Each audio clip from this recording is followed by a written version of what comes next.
சிவன் கோயில் கட்டுறது அவ்வளோ விளையாட்டு விஷயம் இல்லை, சாதாரணமான விஷயம் இல்லை. 5 ரூபா 10 ரூபாயில் கட்டிட முடியாது.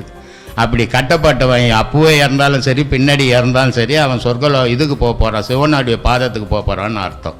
அதனால் சிவன் சொத்து கொலநாசனம்னு. ஆனால் இதில் 2 விஷயங்குது. சிவன் சொத்து கொலநாசனம்னு இன்னொரு விஷயம் இருக்குது.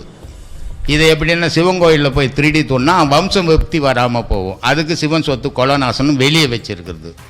உள்ளே வச்சிருக்கிறது சிவன் கோயிலில் கட்டினீன்னா நீ திருப்பியும் பிறப்பு இல்லை உனக்குன்றதுக்கு சிவன் சொத்து கொலநாசனம்னு. ராமகிருஷ்ண பரமஹம்சர் ரொம்ப அழகான கதை சொல்கிறாரு வெளி விஷயத்துக்கு.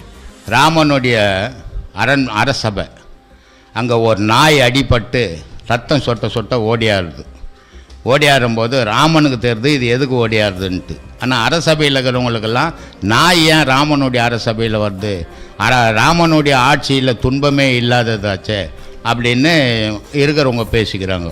அப்போ நாய் உள்ளே வந்துடுச்சு. என்னப்பா ஏன் வந்தீங்க, இது மாதிரி என்ன ரோட்டில் ஒரு பெரியவர் அடிச்சிட்டாரு, அவருக்கு தண்டனை கொடுக்கணும் அப்படின்னு நாய் சொல்லுது.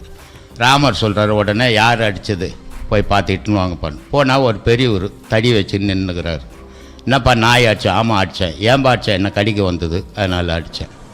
சரி வா அப்படின்ட்டு இட்டுன்னு வந்துட்டாங்க. இப்போ இவர் வயசானவர், அடிப்பட்டது நாய், எப்படி தண்டனை கொடுக்குறது? அப்போ சொல்கிறாங்க, அடிப்பட்ட நாய்கிட்டேயே தண்டனை கொடுக்க சொல்லிடுறாங்க. இது மாதிரி நீயே பார்த்து ஒரு தண்டனையை கொடுத்துடு, நாங்கள் கொடுக்க முடியாது. இவரை ஒரு கோயில் தர்மகர்த்தாவை ஆக்கிடுங்க அப்படின்னு நாய் சொல்லுது.